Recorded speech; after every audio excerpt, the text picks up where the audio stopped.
कर्तावे स्तोत्रम दैवतनु स्तोत्रम प्रभु यीशु मसीह के सामर्थी मीठे और जीवित नाम में फिर एक बार आप सबों को मैं सलाम करता हूं। प्रभु का मैं धन्यवाद देता हूं कि परमेश्वर फिर एक बार एक नए विषय को लेकर हमारे मध्य में आज उपस्थित है। मैं आप लोगों से क्षमा चाहता हूं, पिछले कई दिनों में मैं तकरीबन 8-10 दिन से आपके बीच में नहीं आ पाया, क्योंकि मैं कुछ क्रूसेड्स और कन्वेंशंस में फिर एक बार व्यस्त हो गया था। मेरे कुछ प्रायर कमिटमेंट्स थे और मैंने बहुत कोशिश की, लेकिन फिर एक बार मैं नहीं कर पाया, क्योंकि प्रभु के साथ बैठकर फिर वो सब मन्ना प्रभु से प्राप्त करना है और फिर रिकॉर्डिंग के लिए मुझे बिल्कुल भी टाइम नहीं मिल पाया। परंतु मैं आप लोगों के लिए लगातार प्रार्थना कर रहा था और सारे मेरे जो प्रायर कमिटमेंट्स थे कन्वेंशंस के और क्रूसेड्स के, वो पूरे हो चुके हैं। और आज फिर एक बार प्रभु मुझे आपके मध्य में उसकी योजना और उसके इच्छा के अनुसार लेकर आया है, इसलिए मैं प्रभु का धन्यवाद देता हूं। हम प्रभु का धन्यवाद दें। पिछले दिनों में हमने बहुत अद्भुत अध्ययन को किया था और परमेश्वर का मैं धन्यवाद देता हूं कि परमेश्वर ने उन वचनों को समझने में, सीखने में हमारी सहायता और मदद की है। और आज मैं आपके बीच में एक नए विषय को प्रभु की आत्मा की अगुवाई में लेकर आया हूं और मेरा विश्वास है इस अध्ययन के द्वारा कई लोगों को परमेश्वर आशीष देगा। और पिछले दिनों में हम लोगों ने पास्टर अंकित शाजवान का एक बड़े क्रूसेड को किया और मैं 3-4 सभाओं में व्यस्त था, अलग अलग परमेश्वर के सेवकों के कामों में व्यस्त था, उनकी सभाओं में व्यस्त था। और मैं प्रभु का धन्यवाद देता हूँ। प्रभु ने अद्भुत रूप से मुझे वचनों के द्वारा और सेवकाई के द्वारा बीते दिनों में आशीष दी और मैं रोज प्रभु के साथ बैठ रहा था, अपने समय को देखते हुए और प्रभु से मन्ना प्राप्त कर रहा था, ताकि मैं उस मन्ने को आप तक पहुंचा सकूं। और आज प्रभु ने आज का दिन हमारे लिए तैयार किया कि आज से फिर एक बार एक नए विषय को लेकर मैं आपके मध्य में आया हूं। और मैं विश्वास करता हूं कि ये वचन हम में से प्रत्येक के लिए प्रभु एक नए मार्ग की ओर हमको वचनों के द्वारा लेकर जाएगा। हालेलुया, प्रभु का धन्यवाद हो। आज हम एक नए विषय को शुरू कर रहे हैं, लेकिन उससे पहले क्यों ना कुछ वचनों को पढ़कर हम आज के अपने अध्ययन की शुरुआत करें। आज हमने पढ़ने के लिए जो वचन चुने हैं वो पाए जाते हैं भजन संहिता उसका 32 अध्याय उसके 5 से लेकर 10 वचन। भजन संहिता उसका 32 अध्याय और उसके 5 से लेकर 10 वचनों को हम निकाल लेंगे और हम सब मिलकर एक मन एक चित्त होकर उन वचनों को पढ़ेंगे। The book of Psalms chapter 32 verses 5 to 10 और सब मिलकर एक साथ ऊंची आवाज में इन वचनों को हम पढ़ेंगे। वचन में लिखा है, भजन संहिता उसका 32 अध्याय उसका 5वां वचन कहता है, जब मैंने अपना पाप तुझ पर प्रकट किया और अपना अधर्म न छिपाया और कहा मैं यहोवा के सामने अपने अपराधों को मान लूंगा, तब तूने मेरे अधर्म और पाप को क्षमा कर दिया। इस कारण हर एक भक्त तुझसे ऐसे समय में प्रार्थना करे जबकि तू मिल सकता है। निश्चय जब जल की बाढ़ आए तो भी उस भक्त के पास न पहुंचेगी। तू मेरे छिपने का स्थान है, तू संकट से मेरी रक्षा करेगा। तू मुझे चारों ओर से छुटकारे के गीतों से घेर लेगा। मैं तुझे बुद्धि दूंगा और जिस मार्ग में तुझे चलना होगा उसमें तेरी अगुवाई करूंगा। मैं तुझ पर कृपा दृष्टि रखूंगा और सम्मति दिया करूंगा। तुम घोड़े और खच्चर के समान न बनो जो समझ नहीं रखते। उनकी उमंग लगाम और रात से रोकनी पड़ती है, नहीं तो वे तेरे वश में नहीं आने के। दुष्टों को तो बहुत पीड़ा होगी, परंतु जो यहोवा पर भरोसा रखता है वह करुणा से घिरा रहेगा। हालेलुया। परमेश्वर इन पढ़े हुए वचनों के द्वारा हमें से प्रत्येक पर आशीष दे। जब मैंने अपना पाप तुझ पर प्रकट किया, तो क्या पास्टर साहब परमेश्वर हमारे पापों को नहीं जानता है? क्या जानता है, बट परमेश्वर ने आपको मुख दिया है ताकि आप उसके द्वारा अंगीकार कर सके। देखिए, विश्वास के लिए मुंह से अंगीकार किया जाता है, ये हम सब जानते हैं, हमने वचन में लिखा है और हमने कई बार इसको अध्ययन किया और पढ़ा भी है।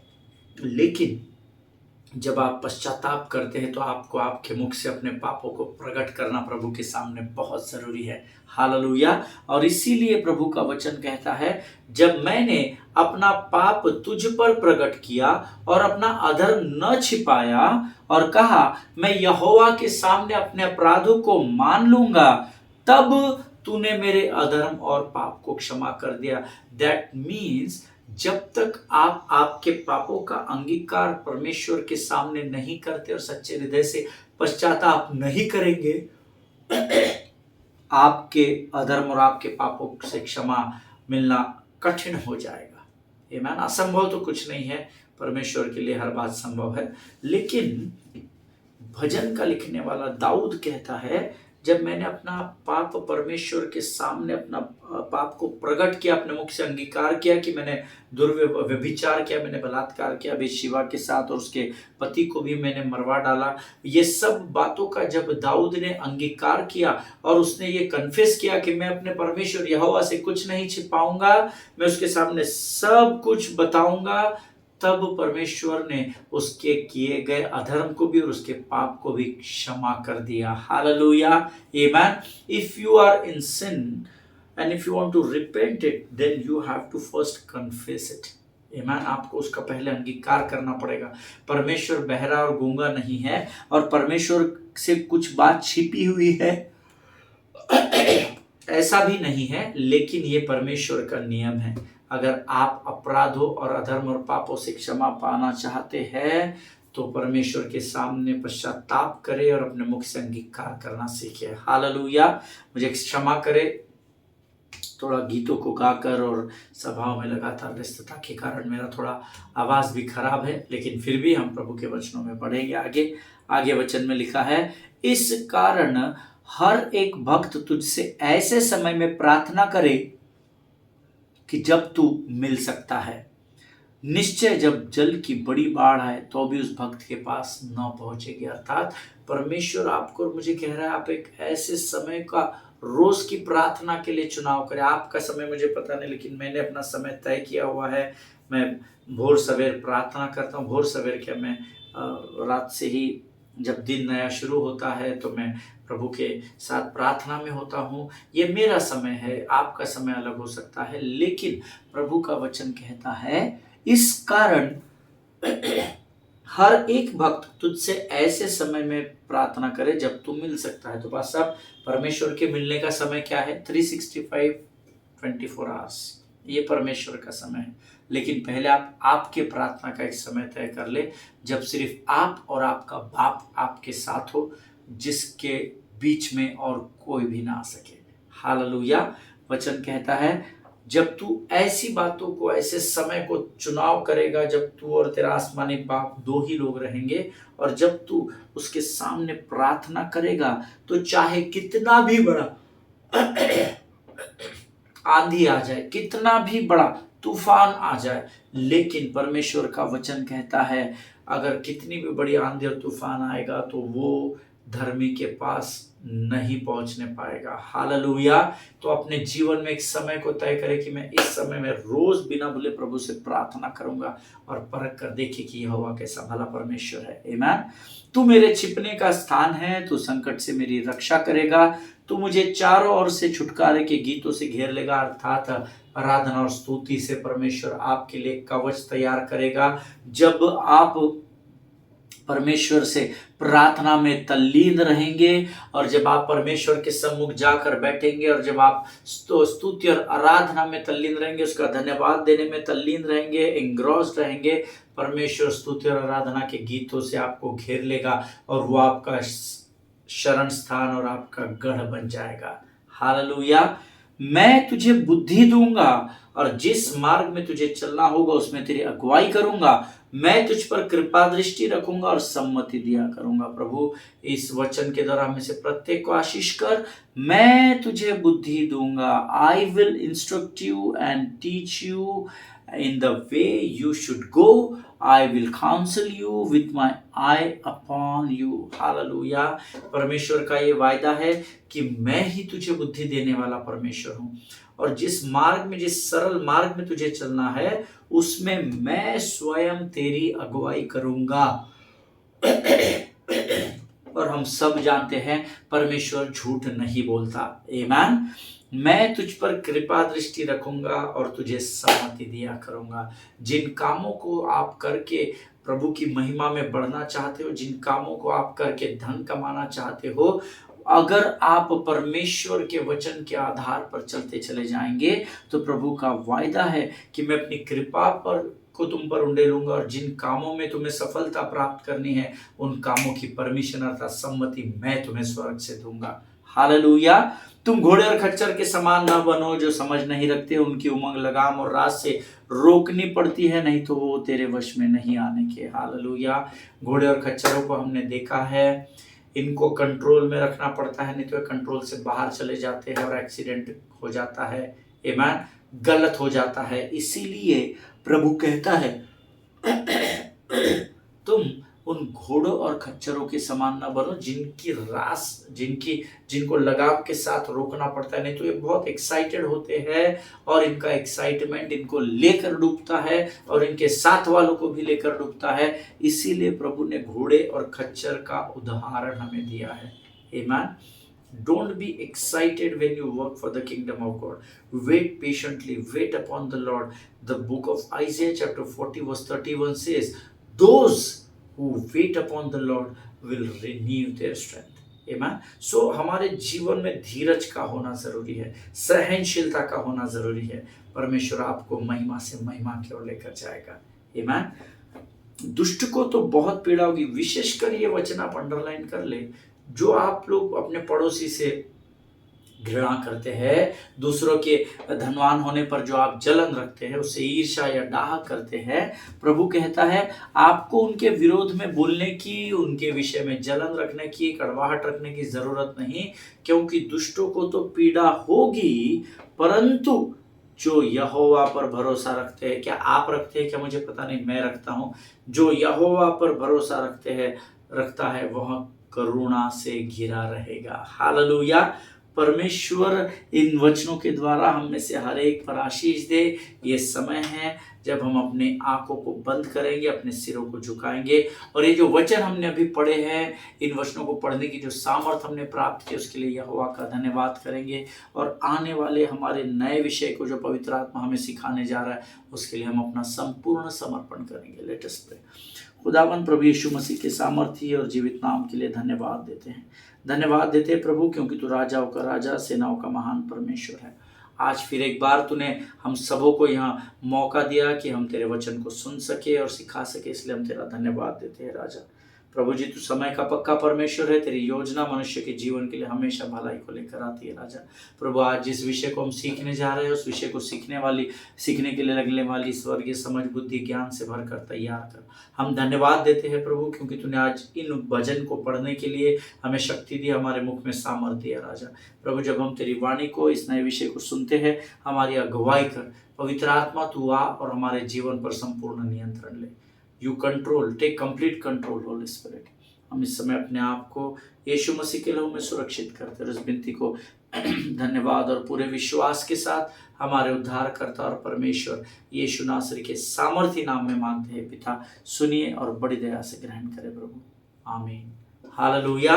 प्रभु भला है और उसकी करुणा सदा सदा की है। ये सुंदर समय प्रभु ने हमें फिर एक बार दिया है प्रियो। आज एक नए विषय के साथ आपसे और मुझसे, उस हर एक धर्मी से जो कलीसिया में पाए जाते हैं, उनसे सटीक रूप से जुड़ा हुआ ये विषय है। आमीन। और इस विषय को लेकर आज से हम अपने अध्ययन को शुरू करेंगे। देखिए, आजकल पिछले खासकर 5-6 वर्षों से मैंने ये नोटिस किया है कि आजकल लोग कलीसिया के बारे में अच्छी बातें नहीं करते पाए जाते। पहले मैंने देखा था कि लोग कलीसिया के बारे में बहुत अच्छी बातें बोलते थे। मसीह लोगों का बहुत आदर सम्मान होता था संसार में, सारे शहर में, सारे राष्ट्रों में। लेकिन पिछले कुछ वर्षों से मैंने ये देखा कि लोग कलीसिया के विरोध में बुरी बातें बोलते, अच्छी बातें नहीं करते। और मेरा यह ऑब्जर्वेशन रहा है कि जो लोग खासकर मसीही संस्थाओं में काम करते हैं, मसीही एनजीओज में बैनर्स के नीचे काम करते हैं, वो उनके शायद अगुओं के नीचे हो या उनके लीडरशिप के नीचे जो लोग काम करते हैं, उनके विषय में गवाहियाँ अच्छी नहीं आ रही हैं। देखिए, ऐसे कई लोग हैं जो एक विश्वासी है, जो अगुआ है, जो पुलपिट से तो बड़े बड़े वचनों का प्रचार करता है, बड़ी बड़ी बातें बताता है, लेकिन वही अगुआ जब अपने ऑफिस के स्टाफ के साथ जो व्यवहार करता है, वो व्यवहार बहुत खराब होता है। आमीन। अब मैंने तो कभी ऐसी क्रिश्चियन एनजीओज में या क्रिश्चियन संस्थाओं में काम नहीं किया है, लेकिन जो लोग करते हैं उनसे मैंने ये पिछले 4-5 सालों में बहुत अधिक सुना है।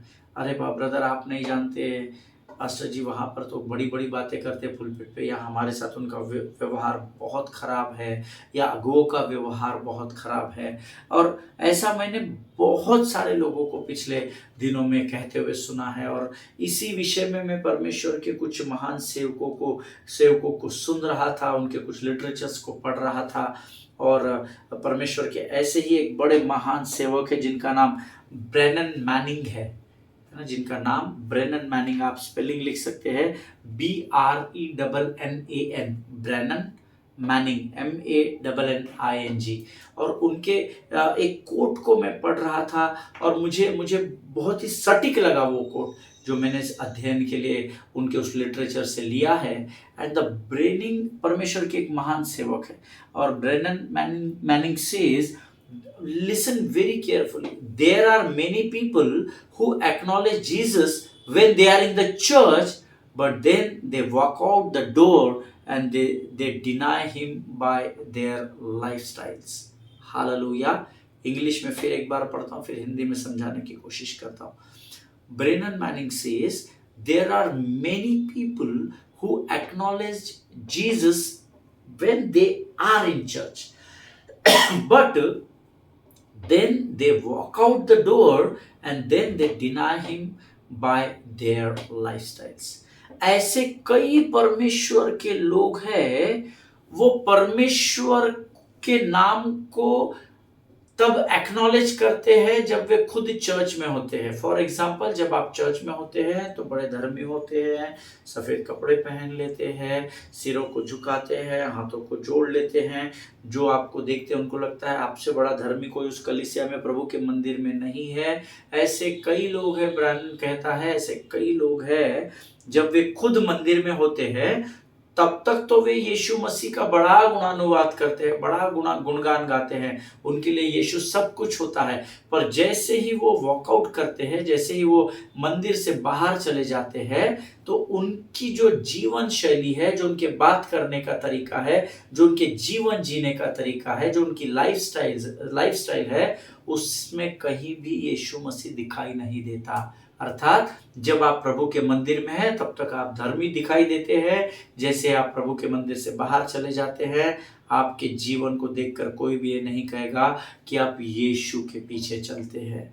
हालेलुया। और जब मैंने इस कोट को पढ़ा, मुझे ऐसा लगा कि मैं इसको अपने अध्ययन में ऐड करूं, because this is the reality of the righteous life. आमीन।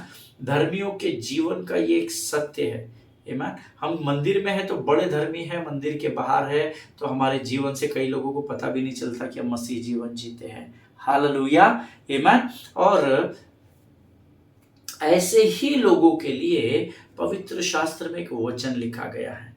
The gospel of Matthew chapter 23 verse 27, मत्ती रचित सुसमाचार उसका 23 अध्याय उसका 27 वचन।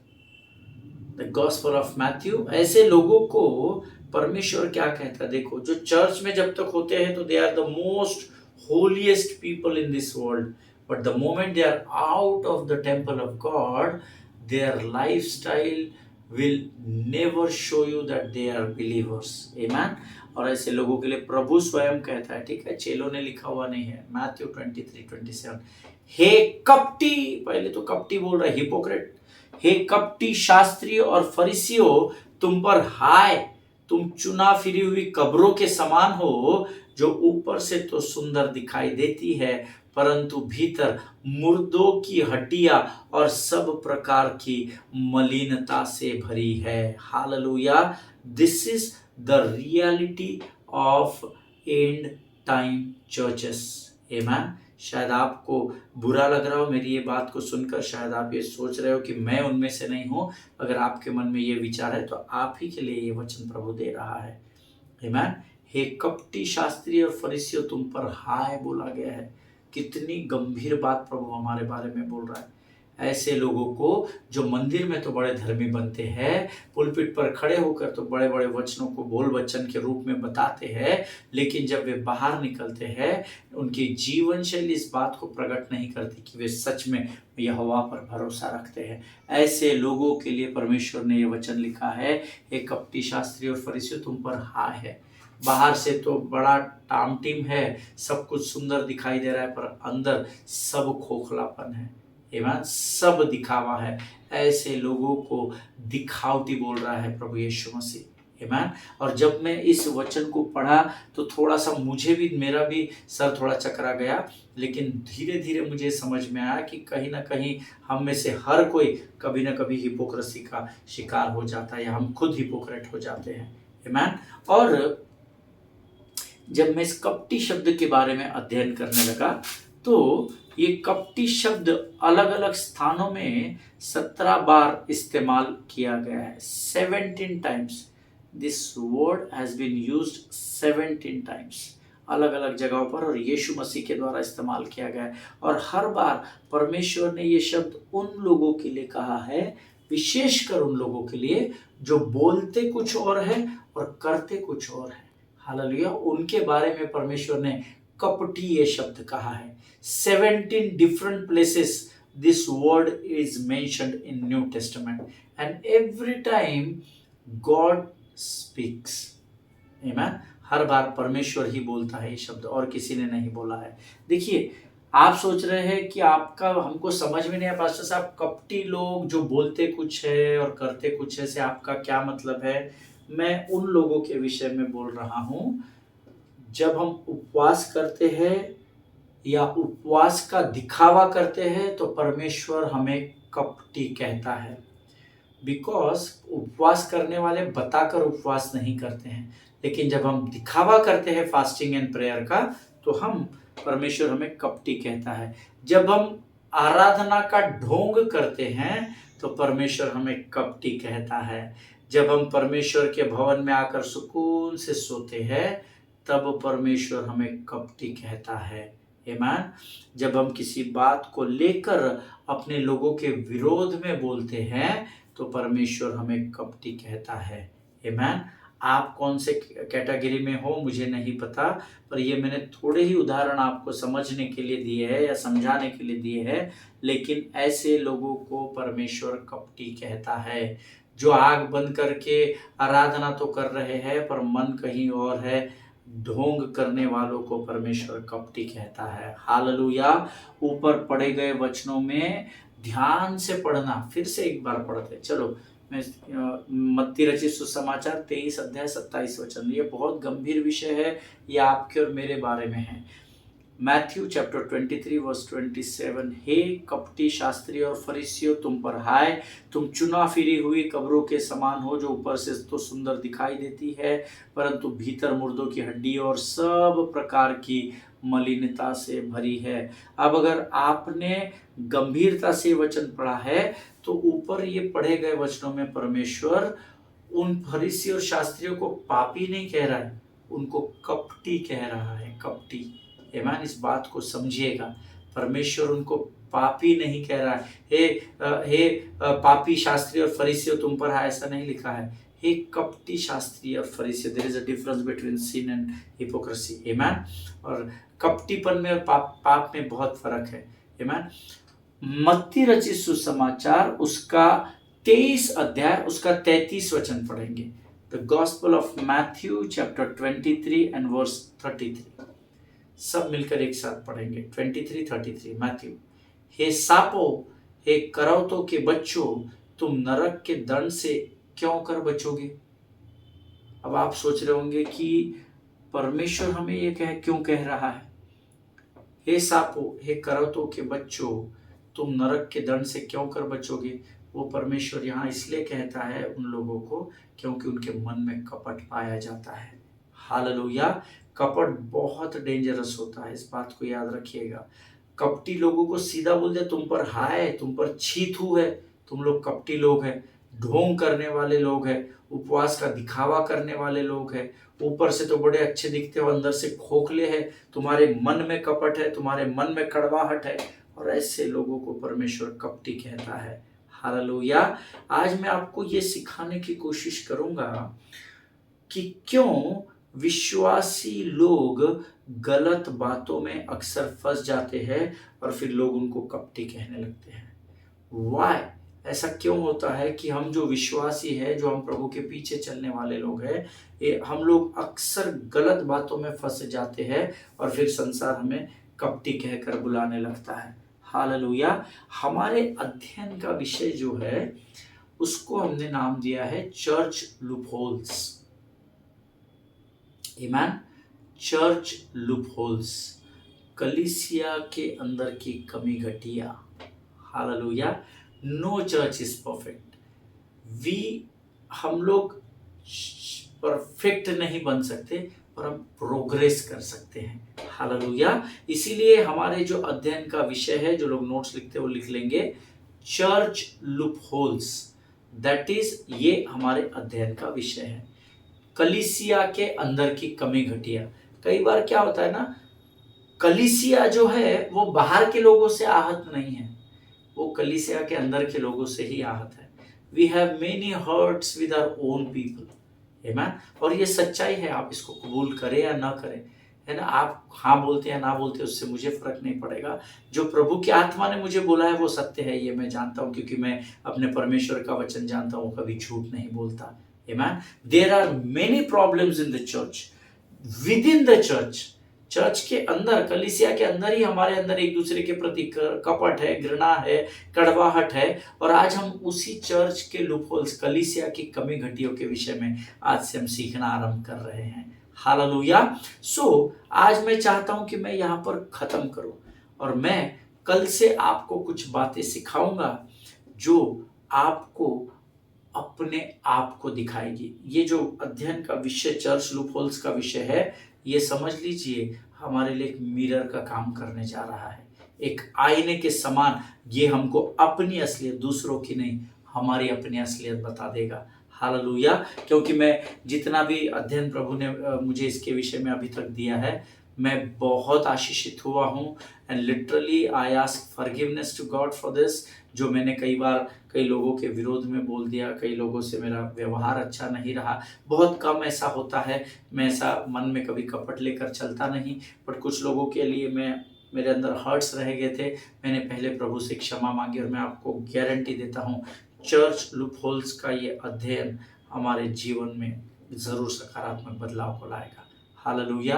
परमेश्वर आपको आज इन वचनों के द्वारा आशीष दे। कल पूरी तैयारी के साथ आएंगे। मैंने आपको कहा है, हे कपटी शास्त्री और फरीसियों तुम पर हाय। ये प्रभु उन शास्त्री और फरीसियों के लिए उस समय कह रहा था, और ये वचन जब आज हमने पढ़ा है, प्रभु उन शास्त्री और फरीसियों की जगह हमको कह रहा है, हे कपटी पास्टर अमित तुझ पर हाय। आमीन। प्रभु ने बहुत ही सुंदर तरीके से यह अध्ययन हम तक पहुंचाया है और मेरा विश्वास है हम इससे अद्भुत रूप से आशीष पाने जाने वाले हैं। हालेलुया। कल पूरी तैयारी के साथ प्रार्थना पूर्वक आइएगा। ये समय है जब हम इन वचनों के लिए, आज की इन बातों के लिए यहोवा का धन्यवाद करें। Let us pray. खुदावंद प्रभु यीशु मसीह के सामर्थ्य और जीवित नाम के लिए धन्यवाद देते हैं, धन्यवाद देते हैं प्रभु जी। एक नए विषय को आज तो हमारे मध्य में लेकर आए ताकि हम अपनी कमी घटियों को खुद जान सके राजा। कई बार हम दूसरों पर दोष मढ़ते हैं, हम गलत भी होते हैं, तो कई बार प्रभु हम दूसरों को दोषी ठहराते हैं, दूसरों का न्याय करते हैं प्रभु जी। परंतु तू हमें इस अध्ययन के द्वारा आईना दिखाने जा रहा है, इसलिए हम तेरा धन्यवाद देते हैं। इस समय हम अपने आप को यीशु मसीह के लहू में सुरक्षित करते हैं।